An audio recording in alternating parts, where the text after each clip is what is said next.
Assalamualaikum warahmatullahi wabarakatuh. Sebelumnya, perkenalkan kami dari kelompok A. Di sini kami akan memaparkan hasil diskusi kami mengenai penyakit bakterial Vibrio HPI.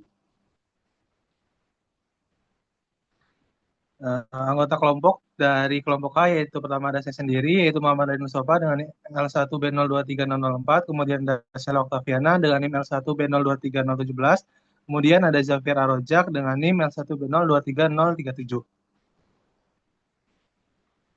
Oke, sekarang kita masuk ke karakteristik dan juga klasifikasi dari Vibrio HPI yang akan disampaikan oleh Mas Javier. Oke, terima kasih Mas Ali. Karakteristik dan klasifikasi BRPI. Pertama, morfologinya berbentuk batang pendek atau rod shape, melengkung seperti koma. Geramnya negatif, motil atau bergerak dengan flagella polar tunggal. Pertumbuhan Tumbuhan itu tumbuhnya optimal pada suhu 25 hingga 30 derajat Celcius. pH-nya netral, sedikit basa, sekitar pH-nya itu 7 hingga 8,5.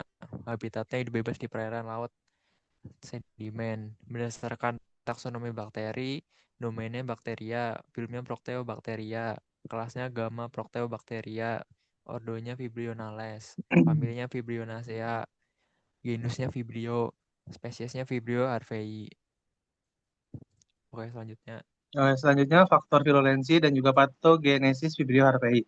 Faktor virulensi Vibrio HPI meliputi hemolysin atau FHH, serin protease SRV, metalaprotease FHP, cysteine protease, siderophore, dan juga faktor virulensi terkait phage.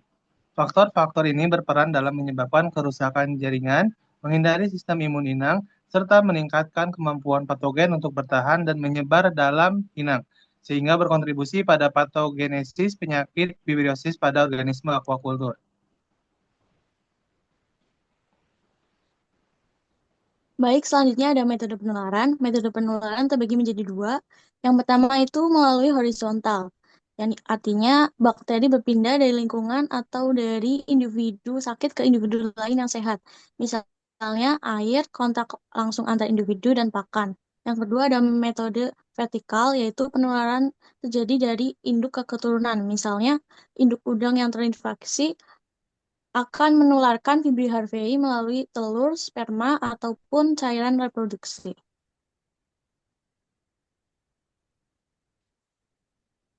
Selanjutnya, Selanjutnya, inang dari Vibrio harvey yaitu beberapa jenis udang, terutama udang Faname.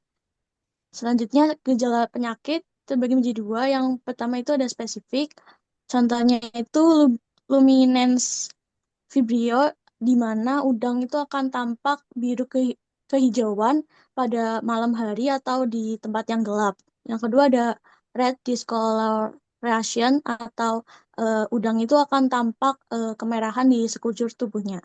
Selanjutnya ada gejala yang umum itu nafsu makan menurun dan perilaku yang abnormal.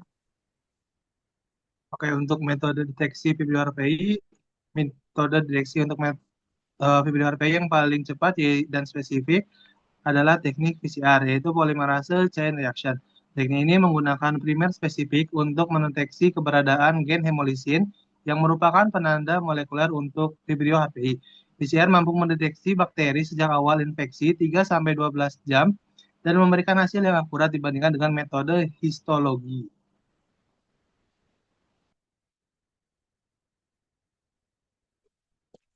selanjutnya itu pengendalian BRPI. Pendekatan pengendalian bakteri BRPI pada udang. Pertama itu caranya dengan menjaga kualitas air seperti pH, suhu, DO, dan salinitas. Itu tetap stabil. Mengurangi bahan organik berlebih seperti sisa pakan, feses, karena menjadi media untuk tumbuh bakteri. Lalu penggunaan sistem bioflok atau probiotik untuk menekan dominasi Vibrio. Pemberian aerasi yang baik mencegah kondisi anaerob yang memicu patogen. Menggunakan probiotik dan ekstrak tanaman obat seperti daun kelor. Baik, sekian presentasi dari kelompok kami. Mohon maaf apabila ada kekurangan atau kesalahan. Kurang lebihnya mohon dimaafkan. Sekian, Wassalamualaikum warahmatullahi wabarakatuh.